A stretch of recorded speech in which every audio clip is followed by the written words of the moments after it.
the latest episode of No Franchise Fatigue, the monthly podcast that examines the art of the cinematic franchise. No matter how many sequels, prequels, remakes, reboots, reimaginings, or remakequels we have to watch. And sometimes in our quest for understanding franchises, we have to answer the eternal life questions like, is my dad some kind of a perverted freak? Did he have sex with an android? And those are the questions we're going to be discussing today. My name is Matt Reifschneider, and I am joined by my constantly morphing co-host, Sean Caylor. How are you today, Sean? Well, I am just so filled with rage that I have become a tinfoil monstrosity. But you know what? You really have to think to yourself, like, despite all of your rage, you're still just a rat in a cage. Boo. Boo! Today. Okay, fine. You guys are probably wondering what the fuck we're talking about at this point, and weirdly enough... by the way, might I welcome everyone to Season 2. First episode of Season 2 it's of the true. No Franchise Fatigue podcast. Season 2 is upon us. It is the season of the witch when you guys should be listening to this sucker. So that'll be kind of fun. And for Season 2, one of the new changes that we're kind of looking at is dabbling a little bit in themed months. So what is our theme this month, Sean? This month we are going with body horror. And one of the things I feel exemplifies that genre is the cyberpunk body horror series, Tetsuo. Tetsuo. Yes. So our first franchise we're going to be talking about in our body horror themed month. Wow, I can't even speak at this point. Is the Tetsuo trilogy, a trilogy that only makes narrative sense if you're a diesel mechanic on the strongest LSD binge of your life. So before we get too far into the Tetsuo trilogy and all of its weird layers, let's take care of some business, Sean. So if you like what you hear today, please check out our expanding back catalog wherever you listen to your podcasts on Anchor.fm, Spotify, Apple, Stitcher, Google Podcasts, or our newest avenue, YouTube.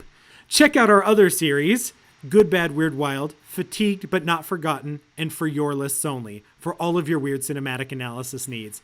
And while you're there, rate, review, and subscribe. Why? Because you deserve good things in your life, like updates every week when new episodes go live. So definitely smash on that. Just smash it with your fist, like a diesel engine. Just pound it in.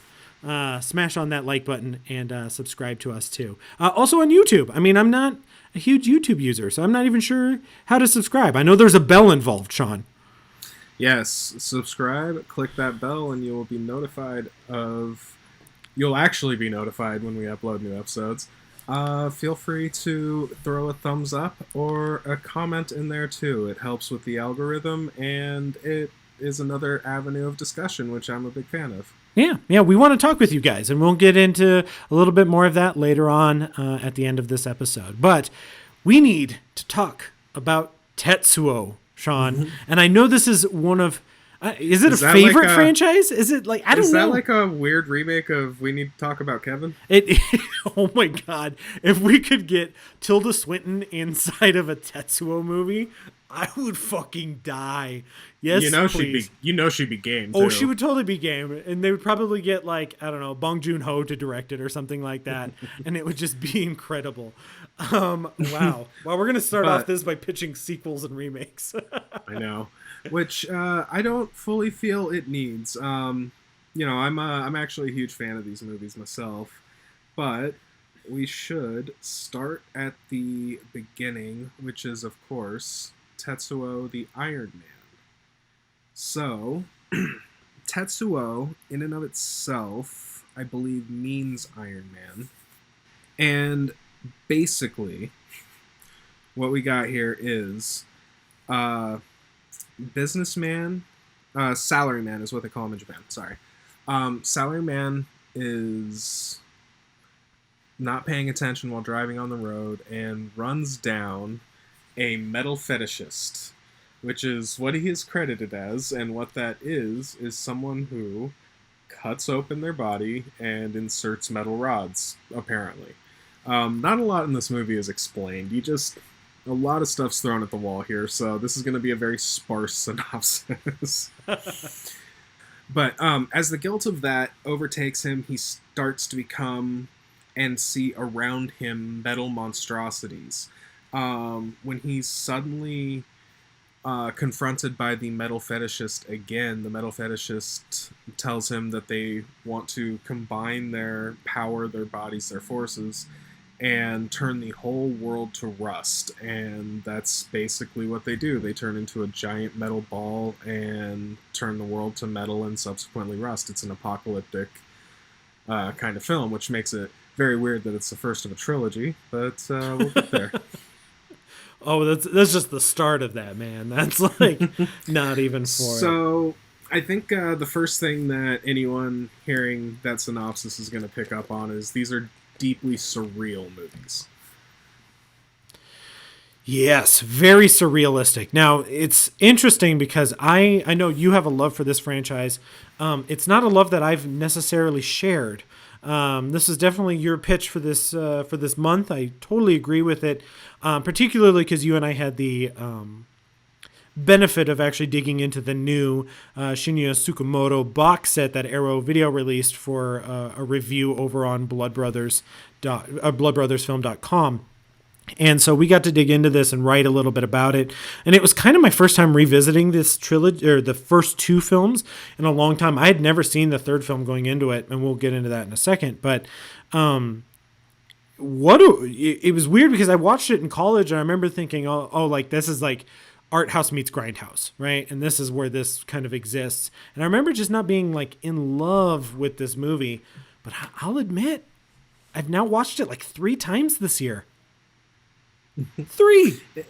It's got I feel like that weird addictive quality of David Lynch, where a lot of it is really off-putting on first viewing because it's so surreal and it's so nihilistic, and especially if you're not overly familiar in the realms of what it's pulling its reference points from. So there's a lot of it's covert. It's a little below the surface, but there's a lot of video game reference here. Most obviously, instead of the end, it says game over at the end of the movie. But that's not the only thing. There's a lot of anime influence here. Or more specifically, manga, the comic books that often get turned into animes, but regardless, the point stands. It's a lot of these kind of Japanese cultural touchstones. And this is a story that's surreal even by Japanese cultural standards, so it's very hard to penetrate as a Westerner unless you're willing to put some of the work in on it too, and that's fair. And I think I totally wasn't. And that's really interesting you bring up a lot of these influences because it's, as we've spoken about on the podcast before, I am much more versed in Chinese cinematic culture than I am Japanese, even though Japanese was before Chinese for me in terms of like my growth as a cinephile. But it's interesting you bring up the. I mean, we all have our Kurosawa phase. Yeah. Oh yes, absolutely, absolutely right. Yes, I'm still in it. It's bitch, my life's a Kurosawa 30 years phase. now on the road, and I'm still in my Kurosawa phase. So. No, it's interesting you bring up the manga because that is actually something that I've started to partake in this year with the pandemic and everything and being isolated. As I started reading a little bit of horror manga, particularly Junji Ito. But now that you mention it, I've never thought about that. But the black and white cinematography in this very much leans that way, and I never put that kind of together. Yep. On top of that, a lot of it was cost-saving measures, but a lot of anime's style is cost-saving measure too. Same manga, actually, because you don't want to pay your assistant to draw backgrounds all the time. So all of a sudden you have speed lines. It's simple stuff like that is actually cost-saving measures that this movie very much uses. When it can't afford any kind of real effect, it just does stop motion, and it's choppy, janky as hell stop motion, but everything about this movie is choppy and janky as hell, so within the context of the film, it totally works. It's actually kind of a cool looking effect. Well, and I guess that brings us kind of to the main point I wanted to talk about. As I said, I've watched this like 3 times. Once on Joe Bob Briggs, we watched that together, which was fantastic. I watched it once with the commentary on the Blu-ray set from Arrow Video by Tom Mess, which if anybody out there is a big fan of commentaries, I cannot tell you how much Tom Mess is an incredible commentary maker for especially Japanese cinema. So definitely keep that in mind. But the main point I want to touch on, and this is kind of goes into the cost-saving measures, is, style within confines. And it's interesting how much that director Shinya makes those choices and makes them work. And it's kind of like the how-to low budget on how to Oh, this is absolutely like reading the story of how Evil Dead came together if it wasn't all Sam Raimi's friends, because they stuck through his bullshit. The crew did not deal with Shinya Tsukamoto's. This thing shot over the course of like years.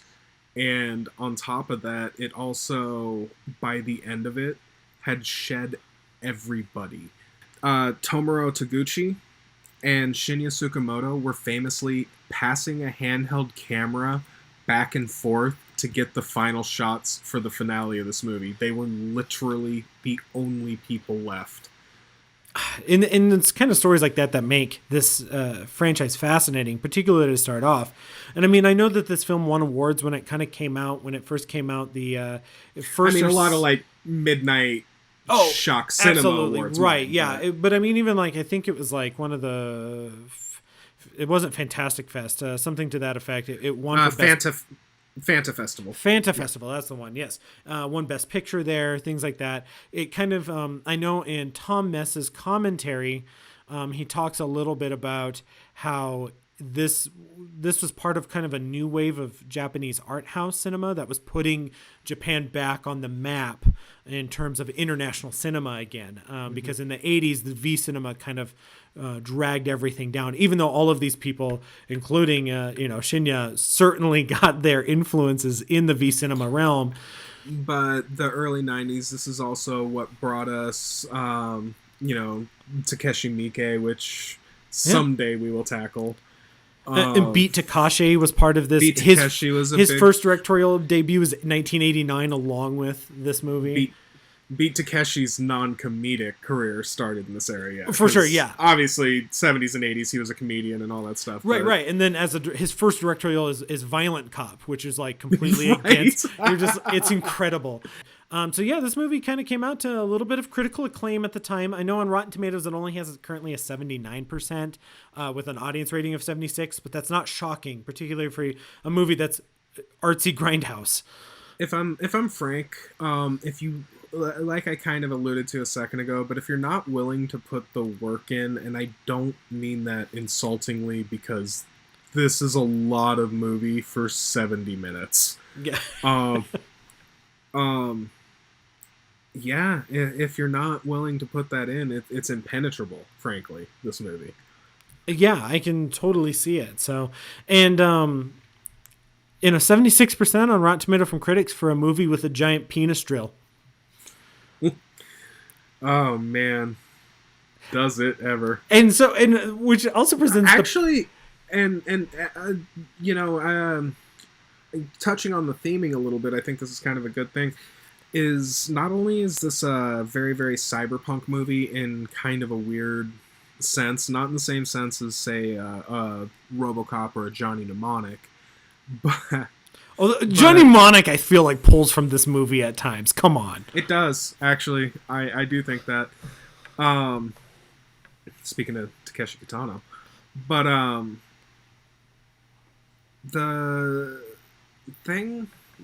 this thing is cyberpunk almost more in attitude than anything, and more in the sense of, again, like an Akira with the psychic kind of level of it. And it's more like that. It's also very, very Japanese in the sense that and we'll touch on this in the grander when we get to all the movies, but all these movies are about a man feeling an extreme emotion and that emotion literally transforming him. When you want to really cut the surrealism out of it, that's the plot of these movies. So in the first movie, it's Guilt. He was the one in the hit and run, the salaryman. These characters aren't named, so it is literally the man, the metal fetishist, etc. He's the one that runs the metal fetishist down, and it's a hit and run because he's canoodling with not his wife, I'll tell you that much, in the car. So there's also like this weird psychosexual level to this movie. The penis drill, the lady who has a weird prehensile dick and sodomizes him at one point in the movie. Like there is a lot going on here.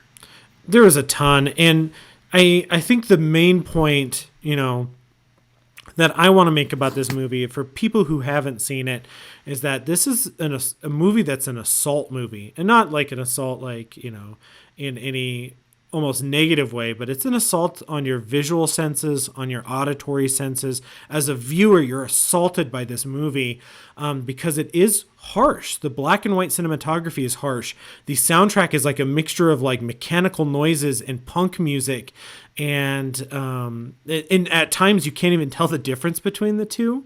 The sound design just bleeds in. It's very proto-industrial, and by like the core of what that used to mean before Nine Inch Nails kind of commodified it. It's like it's just sounds. Oh yeah, absolutely, and it's a weird because it does that, and for 70 minutes, like you said, there's a plot here, but it's also not here. There's a lot of that. Way, this is sort of one of the video game / manga influences. Is there's not a lot of setup. You don't have a lot of background on the metal fetishist. You don't really know anything about him except that he was dead one day, then he's not dead, born from the seed of a woman sitting on a park bench. There's right. It's narratively very heavy and vague. It's nonsense because like at one point he just shows up and he starts monologuing about wanting the world to end in rust, and he goes on about a villain plot, and that's all you really need to know. It's a crazy guy who wants to end the world, and clearly they have this power. You just kind of you roll with it or you don't. You either have bought into it or not. And I think that was my problem getting into it initially, was that I just really didn't buy into it when I was in college. And then revisiting it, though, most recently for this box set and everything, it's that I have definitely opened myself up to it a lot more, and found I very much enjoyed this watch. And so I think it's definitely worth the watch for anybody that's interested in strange cinema. Mm-hmm. And so from there, because a lot of what else I would have to say here is the franchise writ large. So let's go ahead and roll into the second movie, if you will. And that was my thing with this first one particularly, because there's not a lot going on. There's so much going on to it, but so much of it has to go is artistic and thematic. There's a very real level of it that is like literally a student film. Mm-hmm. At least he started it when he was a film student. So, no. There's a lot of raw energy here, but outside of the themes and kind of the metaphors at play, again, the sexuality and the emotion and whatnot, it's more about the surreal experience of it. And this is going to be kind of a breezy episode because all of them are this way, again, except 2, which is actually a little plot heavy, at least for one of these movies. Yeah, absolutely. So, why don't we roll into the second film called Tetsuo 2, Body Hammer, which, what a visceral title. Such a good title. Yeah, it's a good title. Shit, it's such a good title. From 1992. So in Tetsuo 2, a man stumbles into somewhat of a strange conspiracy when two cyberpunks, and I'll put that in quotes for you, when two cyberpunks attempt to kidnap his son and in the process inject him with some strange material in a syringe. When it's revealed that the punks are part of a much larger conspiracy to push our protagonist, Tomu, I think was his name, into morphing into a machine man. When his wife discovers that his abilities are his alone and not due to the injection later on, and his son gets killed in a second kidnapping attempt, through rage, he sets off to take revenge and uncover the truth. A truth that really brings back memories of his lost childhood, a long-lost brother, and once again, a possible end-of-the-world scenario. So I try not to spoil too much in there because there's some fun stuff to talk about here in terms of plot, because this one's much more plot heavy than the first one, even though that is something of an overstatement. So, first and foremost, this was actually the first movie in this franchise I saw. So revisiting this because it's the one I've seen the least also. So revisiting it for that article, as you talked about, was kind of an aha moment for me, and I actually kind of like the way this comes together. So once again, we've got like literally a video game plot. If you took this plot and told me it was Billy and Jimmy Lee and it was Double Dragon 5 or what have you, I'd be like, yep, okay. You know, it's crazy simple. It's basically these bodybuilding skinheads. That's how they're put in the credits, is they're the skinhead right. 1 and 2. Yep. But they're fucking cyborgs. Everybody in this movie's a robot. All right, so basically, it's more objectively a video game plot. It is kind of literally the plot to a beat 'em up, as I said, and the fact that he has a son is kind of, I mean, it's a motivation, but it's a thin one. It's kind of immaterial to what's going on overall. Same with his like wife, really. She's not even like damsel in distress. She's more the character that is fulfilling the audience shoes role of, you know, narratively telling us what we need to know. But once again, this is a very nihilistic movie. He gets a chest gun that's also sort of a penis, because we got the sex stuff going on again. And it's like this world annihilating gun. No, and there's some interesting stuff in the plot in terms of like this idea that he has flashbacks. He doesn't remember his childhood prior to the age of 8. I actually just rewatched this film right prior to this. So, because this, again, like you, this was the one I'd probably seen the longest ago in prep for this. So, but I find what's interesting about the family dynamic, as you kind of were mentioning, was that there is a family theme just to this movie that we'll see a little bit in the next movie too, but not nearly as strong. So, So, first and foremost, for me, being on the love train for this movie, because I actually really like this film. Almost more than the first one. The narrative is simple, but it's there enough for it to be more satisfying to my taste, personally. But this is also just extremely punk. It's extremely its own thing. Fiercely independent.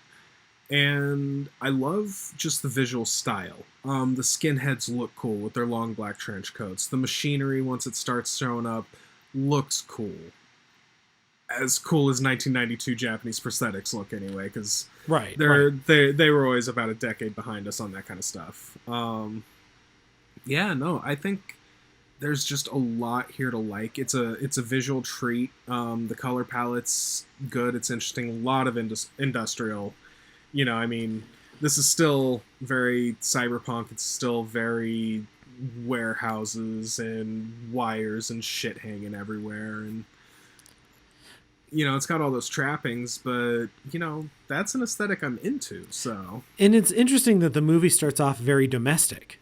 It's it's the inside of an apartment. It's a nice apartment. It's a mall, like a mall. The kid is kidnapped out of a bookstore. Yep. So it very much starts in like kind of like a modern society thing that's going on, and then as the movie gets further and he becomes more metal, so does the scenery. So the final third of this movie, the final act of this movie, is in like a foundry or something to that effect, some kind of a metalworking place, and so it's like all grays and blacks and very dirty and dusty and rusty and things like that.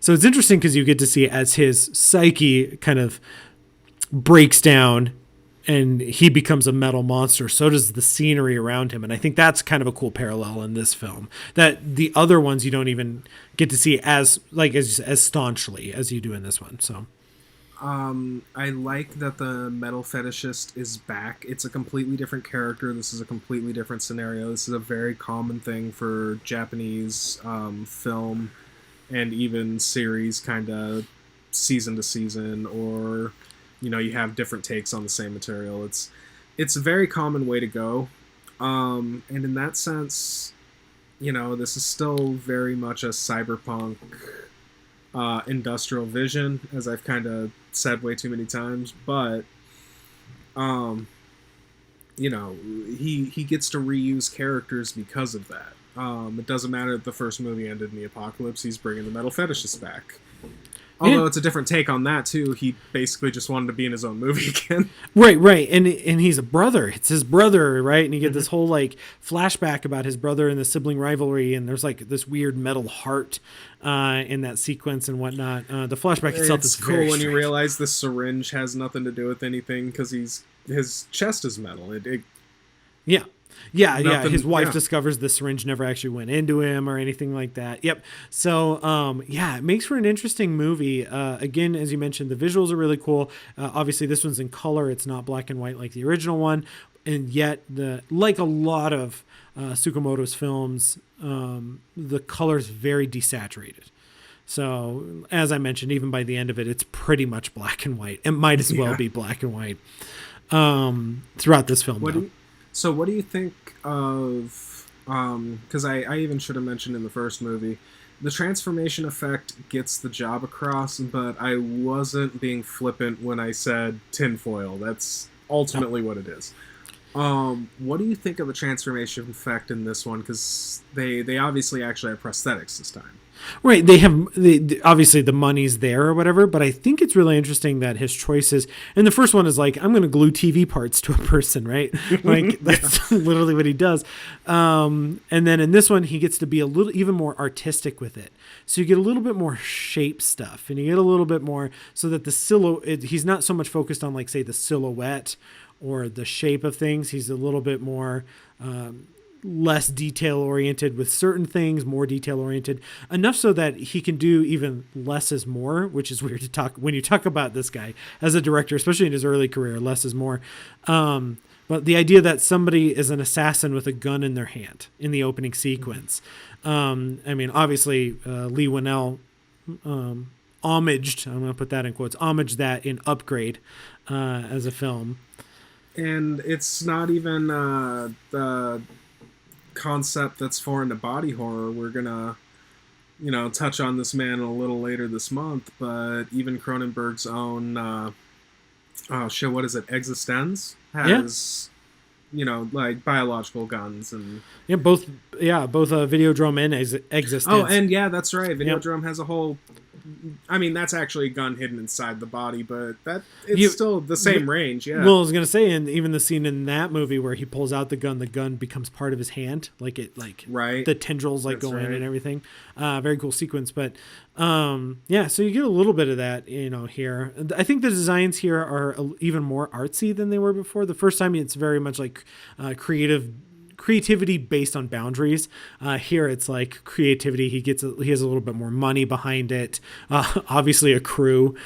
And this is definitely like I don't even want to say a Japanese kind of take on what a world-ending cyborg would look like. This is very much a Tsukamoto look. It's very uniquely him, the way this looks, because it's almost like a pincushion of guns. I don't know. It's weird. It's very strange. And I also think that part of that is that he's grown as a director. He's actually a better director at this point than he was. I mean, it's not even that much further down, 3 years past 3 years, yeah. Yeah, but you can already see his growth as a director. And, especially if you get to see this Arrow box set, it's a fantastic box set, but it was fun because I have not seen a lot of his movies until, being asked to kind of review him and go through this, but to see him grow as a director. And you can see that, Tetsuo, the Iron Man, sets a lot of the foundations. Tetsuo 2 sets a lot of his what style will come in terms in the future. So that's what's really interesting to see with it. It's more of a transition film, Baracha, more than anything in terms of the director as he goes forward. I just pulled up a picture of the body hammer itself. Yeah. It's a very intense transformation for sure in this one. It's good though, and it's one that's hard not to enjoy to some extent. And again, I think to go too much further might be getting a little bit more into the themes of the franchise, which is really hard with these movies. Much harder than I thought it was going to be now that we're recording. But I guess with this point, why don't we just jump into Tetsuo 3, the Bullet Man, and talk a little bit about that and finish off the franchise. Absolutely. So, in Tetsuo 3, the Bullet Man, we have our first Western protagonist in all of these, and our first movie in English for whatever reason. But Anthony is half white, half Japanese man working in Tokyo, whose son is killed in a horrific hit and run incident. Let's go with that. Incident. Yeah, I like incident. Yeah. Well, and so basically he is slowly beginning to transform into metal. In this case, it's the emotion is grief or rage. And basically, he's trying to figure out why he's turning into metal, so he searches his father's home. He's having weird flashbacks, and in a secret room discovers something called the Tetsuo Project, realizing that he is basically Manborg. Manborg. I like it. Well, basically, he thinks himself as like a demon. Makes an effort on his life, and slowly you start to realize it's another incarnation of the metal fetishist that ran his son down. And this time he doesn't necessarily have powers, but he's still kind of the same role. He's trying to force the transformation of our new Tetsuo, and then, in this case, it's like an elaborate suicide, speaking of, because he wants Anthony to shoot him down as the Bullet Man. But basically, refuses to shoot him. This one's the least nihilistic of all of them, because it sort of has an aw shucks happy ending where, Anthony and his wife live happily ever after. Again, not really plot heavy, but there is kind of a weird amount to talk about in this one, because this movie's interesting. The mad scientist angle, first and foremost, is a change. This one isn't, just the extreme emotion transforming him. It's definitely less surreal. It's more attempt to make a intelligible narrative out of Tetsuo, which feels almost like he was catering to a Western audience. I would agree with that. I think that, as I mentioned earlier, that this is the first time I've watched this movie, was in prep for this. So I bought the DVD for it, and as I was going through it, I was shocked by how much of it is the same as the first two, and how much of it is quite different. Because as you said, a lot more plot, because it is trying to put some kind of a narrative spin on all three films of some sort. And you're like, I don't know if the other two films exist in this universe, or if that's, it makes you wonder. but there's a lot more plot going on here. I mean, family secrets, his father, his mother, the rest, an American company steals the Tetsuo project in this. But I do agree, because I think it's focused on plot and giving more. It's not just a story that kind of meanders around its themes. It's actually like, here, this plot leads you to this next plot point. This plot point leads you to this next one. Much easier to follow, which I can totally see between it being in English, along with that kind of plotting. Definitely more for an international audience. So, but things I will say in this movie's favor. The effects are really nice. This is a very clean looking movie. It has that same kind of washed out, kind of desaturated colors you were talking about, but it's definitely a more modern digital take on that. Very sharp looking movie.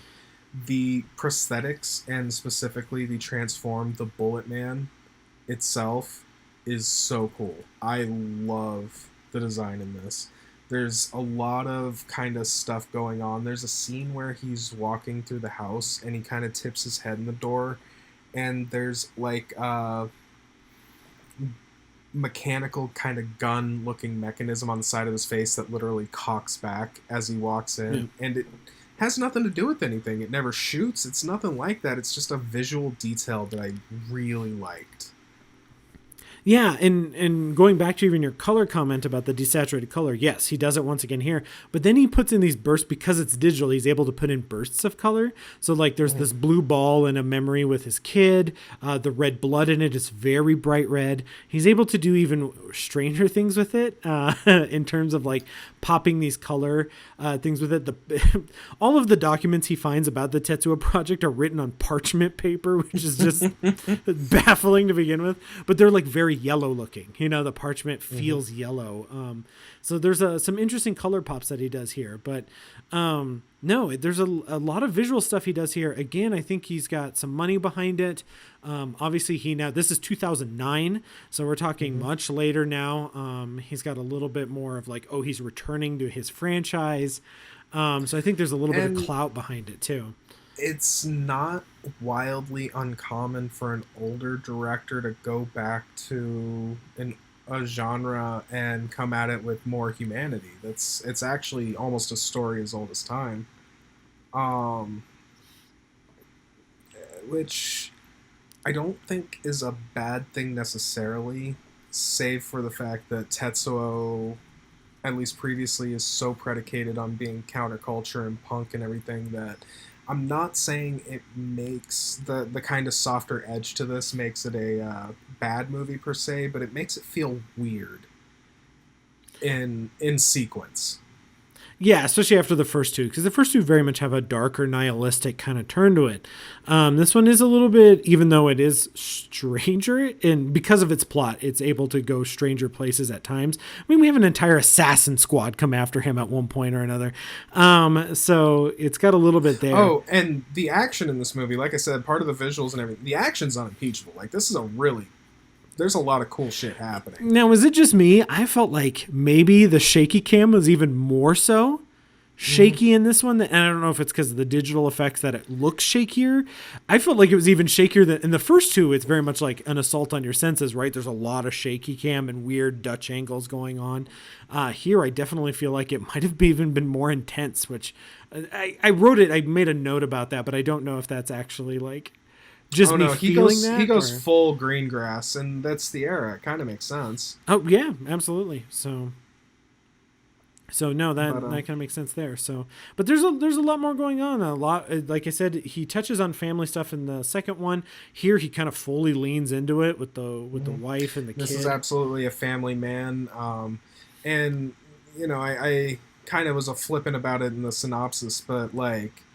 That scene in the tunnel where he's attacked and subsequently his kids run down in that car is really brutal. Yes, in the fully black car. And of course, the metal fetishist is once again played by the director himself in this film. Makes for some interesting stuff there too. But the family thing is really interesting to me, particularly because there's this weird recurring element to it where he's singing Hush Little Baby. Mm-hmm.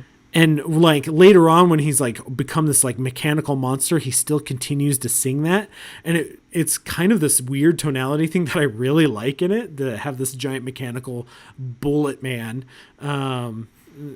singing this like little kid's lullaby. It's kind of a cool idea. And the other kind of movies have always been about different emotions, but in a way, like thematically or metaphorically, it was always kind of coming from the inside out. This is about a father consumed by grief and rage, and in that way, it's actually a metal suit that goes over him, and you still see little pieces of humanity in his eye before it all gets covered up and everything. And I thought Shinya Tsukamoto is not a subtle filmmaker, but when you're dealing with this level of surrealism, sometimes that's actually a strong advantage. Yeah, and for sure. Go on. No, it's just I don't know. There's a weird amount to go through this. I like the sense of humanity to him. To that, I also think it's funny. In those regards, that Shinya Tsukamoto does play the villain in this. He plays the villain that steals the Tetsuo plants, which is this weird like meta commentary, I feel like, that he injected in there, like just to have that. But there's actually a lot of interesting commentary. There's a line in this movie that I thought was really good, going back to the Family Man thing, where the line is, the villain is kind of like, as they're kind of merging, as they do in all of these movies, there's kind of this merging between good and bad, or whatever you might want to call it. And the villain is like, you don't want me inside you. You don't know what you'll do. Destroy the world with your love, because he loved his family so much that he's willing to destroy the world. And certainly there's a sequence where our hero does go nuclear, which has to be a visual mark for an American to go nuclear in Japan. Certainly has its visual representations that I can't even begin to really dig into in any real thoughtful manner. What's interesting in this case is he chooses forgiveness, and it is specifically a non-apocalyptic ending. Yep. Which I think is interesting, because he does turn, like you said, it's a sort of a remix of the first two movies, and he does turn into this big, fuck all giant form that is, like you say, I mean, definitely a world ender is the implication. He could destroy the world if he were inclined. Yeah. And then he chooses not to. And again, for essentially the ending of this trilogy, definitely a change of pace. And maybe that was his intent. He has a tendency to play against the expectation quite often in his films. And for this one to be like, oh, the first two ended apocalyptically, and for him to be like, yeah, end of the trilogy, fuck you, I'm not ending it apocalyptically. Like, I could see him totally doing that. But makes for certainly its own interesting way to cap off a trilogy. So, and with that, let's roll into the trilogy as a trilogy. So, first and foremost, crash course Japanese cinema / culture, strong emotion is largely frowned upon. It's a very stoic society. I don't think I'm being controversial in saying that. So the fact that all of these movies are inherently about emotion taking over and, transforming you, and, negative emotions making you into something monstrous is definitely thematically very Japanese. Oh, absolutely. And it works really well here.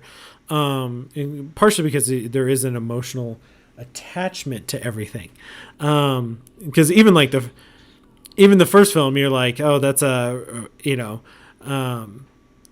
it's such an emotional movie. Even if like the characters, like you said, he's racked with guilt, but that's not like a major plot point or at any point or anything like that. It's definitely a subtext, but it happens again and again throughout this franchise that it plays into things, but not necessarily as a major point, which is really fascinating in terms of its themes that go along with this. That through the Well, extreme emotion, you become less human.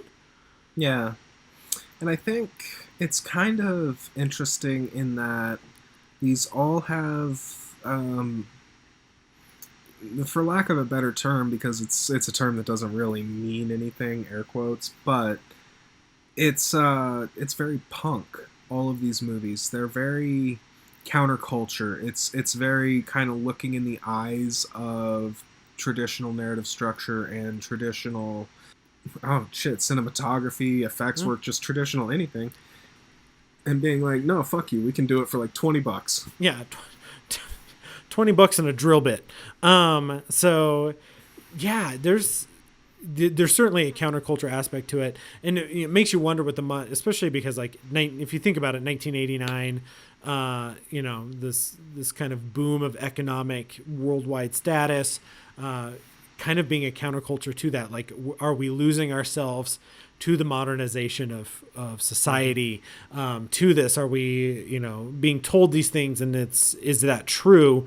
That continues on, and even by the third one, this idea of like a global conspiracy, that has now unraveled, and all of this, like the globalization of everything has kind of ruined it. Certainly nihilistic to a certain extent, but it makes for some fascinating themes to dig into in each of the specific plots or narratives. With the second one very much feeling like the second part of a trilogy. So. And something else I've always found kind of fascinating is for a plot that is, by every measure, literally designed to talk about, environmentalism, not really something these movies are about, particularly. Not in a heavy-handed way at any point.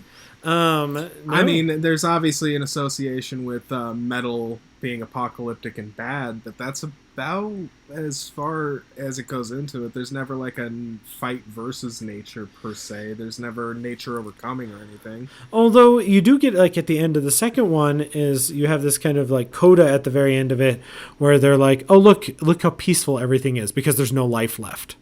Yeah. There's again more of a jab than nihilism anything. Yeah, right. More of a jab at anything. But you do have this weird kind of it's not heavy-handed, it's not on top, but there is certainly, I think you're right, an undertext for environmentalism or the lack thereof in society. So, because it's definitely a metal nightmare. It's an industrial nightmare. It's an industrial apocalypse, which is kind of fascinating because there's such a shorthand of religious apocalypses in film.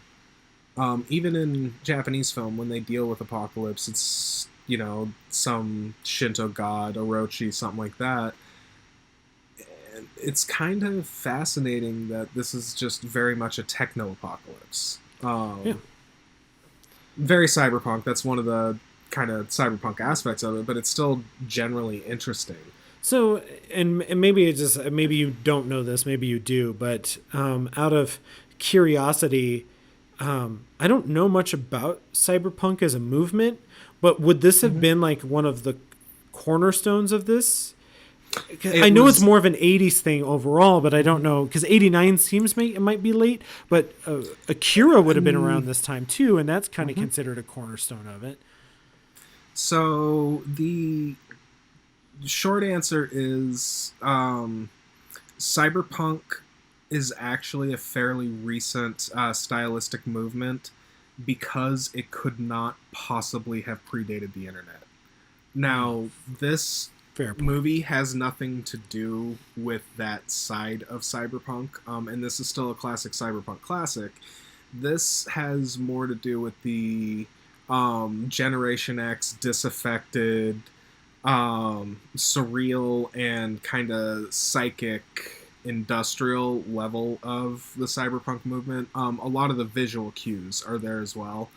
But basically, the big earmarks of cyberpunk tend to be transformation of body. You see a lot of like cyborgs or people who put, metal arms or metal eyes, shit like that.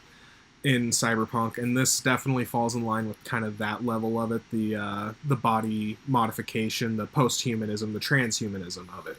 Right. Okay, that makes sense. But as far as the actual question you're asking, as far as the timeline goes, nah. I'm hardly an expert, but a lot of the big cyberpunk classics, Neuromancer, Snow Crash, Akira, a lot of this stuff, Johnny Mnemonic's actually in the Neuromancer universe. All of this stuff is right around the late 80s, early 90s. So this is like dead heat early cyberpunk. Yeah. Yeah, and considering how long it took for this to actually get filmed and everything, that actually kind of makes sense that this would be kind of pre-punk, right? Yeah, no, this was definitely early enough in the movement that I don't think he considered it a cyberpunk movie. I think it's something that got attached to it after the fact. Like, I think it's early enough in the movement that that's a fairly safe thing to say. Okay. Yeah, I was just curious because that's not something, as I said before, that's not something that I've. Because it's a genre that got codified after the fact. It's right. Because they were just thinking they were making sci-fi. These guys, Right, and it just happened to be that it was like a subgenre of sci-fi that a lot of people were doing at the same time. So a lot of body modification, psychic powers, and internet corporations rolling everything.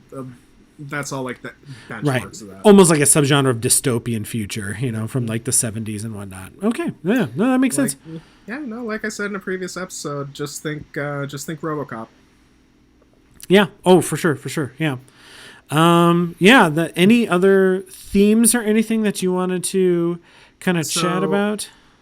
I think all of these movies have a weird relationship with sexuality that I don't know if it's so much thematic or stylistic.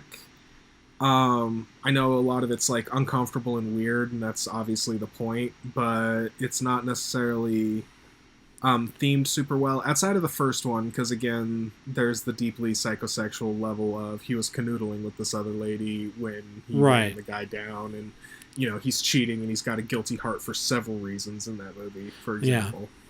Yeah, but it kind of goes into the human nature part of things, right? Like this, like animalistic versus mechanical nature of things, and like what happens if the two combine, right? Like, actually, when you put it that way, it does make a lot of sense, because even Tetsuo 2 touches on it the best. It's kind of the dichotomy between the naturally produced child he made kind of juxtaposed against him being kind of literally created. Right. Well, and even the third one goes into that a little bit, because it talks about his mom essentially being a robot, and which is where I got that quote. That's an actual quote from the movie about being the son of an android, but which is why he's half and half. He's to whatever extent that is. I do find it also interesting that the titling of the movies, you have like obviously Iron Man, but the second two are weapons.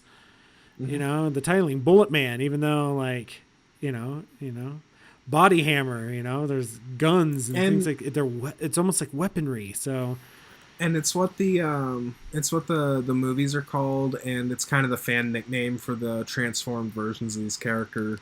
But technically, all three of them are called Tetsuo. Right, exactly, right. But it's interesting that he chose these English titles, because even on the early posters, it's not like it's a translated title. No, it was always Tetsuo the Body Hammer, for damn sure. Yeah. Right, or the Bullet Man, or or Iron Man, or whatever. So those are the actual titles to it. So which I think is a fascinating choice to have those kinds of titles. Again, provocative titles, certainly, that'll catch your attention, but also very interesting. And I think the Body Hammer, outside of being literal in the movie, they actually talk about the Body Hammer. Right.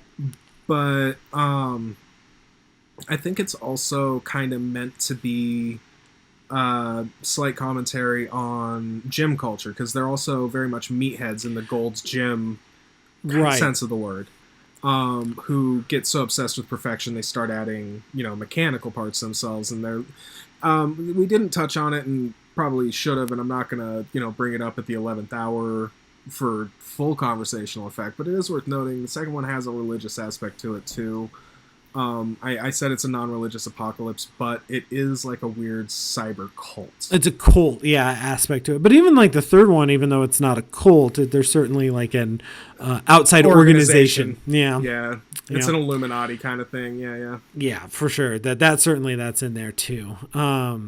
That you have that aspect to it. So I do think it's very interesting in all three films thematically. You do end up having two men essentially on either side, and who end up combining, coming together at some point. And then it's only in the third one that it's like a rejected one, where it was like. And it's because in the first two, the metal fetishist's will is stronger. His desire to see the end is stronger than the man, and then subsequently Hiroyuki, I think, in the second movie. Kind of subservient to him because ultimately they're weak-willed, which I think speaks to the emotion thing again, too. They couldn't master their emotions, so of course someone who is able to master his emotions and has a clear-cut purpose is able to control them and manipulate them. Whereas Anthony still had his wife. And she was still... I mean, I know the second movie, the wife's still alive, but the second one, the wife's still there. And Anthony is still kind of responding to her, and she gets through to the human in him still. Yeah.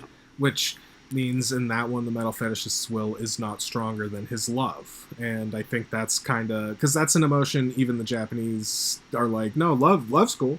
Love everything. That's good. Yeah, right. Destroy the world with your love is the line from that movie. That's how it works. No, yeah. So I think that for me, that was also a theme that was in there. Obviously, there's a lot of stylistic themes that he's running with here, including the shaky cam, color desaturation, stop motion animation, which certainly very... Oh yeah, please. Unnerving. Like that was the kind of the term I was looking for. So everything else is also very grungy and dirty.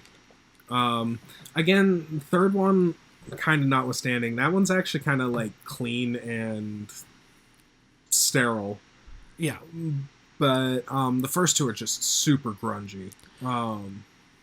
Super dirty movies. Yeah, and that was his style, especially and even later on, like his style, that style kind of follows him. There's almost this very naturalistic, like down in the grime of things and the dirt of things, even like his more dramatic films and things like that's something he's always carried over as a director that I think is very interesting. So all right, which always juxtaposes well with the kind of suburban settings. It's weirdly the same thing David Lynch does. Actually. Weird how that works. Comes full circle. All right. So any last themes or anything you want to talk about before we rank these bad boys?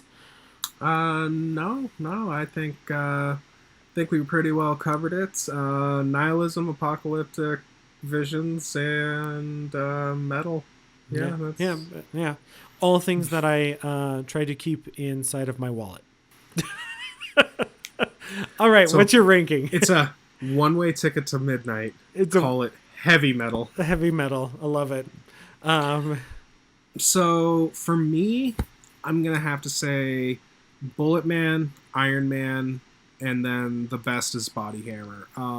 It's something about the way the Body Hammer comes together is just kind of sweet for me. I think it refines everything he was trying to say in the first while still maintaining that attitude and energy that I think the Bullet Man kind of lacks. That's where I'm at with it. Okay, cool. So I'm going to go almost exactly the opposite with that. Body Hammer is my least favorite, then Bullet Man, and then the original one, Iron Man. I just love the raw intensity of the original one. There is a can-do attitude with everything that I just enjoy, and less is more sometimes. The less plot, I kind of ended up liking that a little bit better. And weirdly enough, I got to put 3 over 2 because 3, I feel like for as strange it is and how much he tries to stuff into it, the movie is 67 minutes before credits roll, and he stuffs that movie. It's like, and there's a lot going on that I had a lot of fun digging into. So it is very, very dense. I'll give you that one. It certainly feels like a longer movie, but not in a bad way. No. Yeah, you feel like you get done with it and you're like, wow, I watched so much. And like, it was 67 minutes by the time the credits rolled. And the credits are really slow. And I believe that's the Nine Inch Nails actually did a song for the movie. So, Yes, they did. so yeah. So that's how I would rank mine. Or maybe Trent Reznor solo, but regardless, Yeah, Trent something like Reznor that. was involved in it. Yes, absolutely was. Right. Something to that effect. So, which is very interesting in itself. So, but yeah, so that's how I would rank mine. I would go for 2, 3, 1 is my ranking. So, all right, so that makes that's season premiere. that's Feeling Tetsuo good. season premiere. Season 2 has now kicked off with some body horror fun. No, this franchise is hardly fun by any means. But yeah, we kicked it off. You know, if you turn off your brain to the nihilism and give in to the sheer insanity of it through the lens of thinking of it like an anime, manga, or video game, as I said earlier, the first one can be pretty freaking entertaining, actually. Yeah, it's part of the reason I really like the first one. So that's my key Like on it's dark and nihilistic, like we're saying, but it also does sort of embrace that whole, like, the metal fetishist is just like deliciously evil. He chews every bit of scenery. It's kind of Tsukamoto's amazing. in, yeah. I mean, he does it kind of in the third one too, which I kind of appreciate. Like, in terms of being like a good villain and whatnot for it. So, but yeah, season 2 is kicking off. We're doing the whole month is body horror themes. So definitely check us out next week to see what else we have up our sleeves or where our sleeves are at on our bodies. So definitely check that out. For everyone that's listening out there, let us know what you want to see in our new season for season 2. We're doing a lot more themes. What themes are you looking for? Definitely let us know. Check us out on the social medias. You can reach out to us on Facebook at facebook.com/nofranchisefatigue, over at Twitter at NFFpod. That's the handle. And then you can reach me over at Twitter at TheMovieMatt. Let us know what kind of themes you're looking for here. Let us know what your ranking is for the Tetsuo films. And so we can chat a little bit about that. Obviously, there's things we missed in these movies.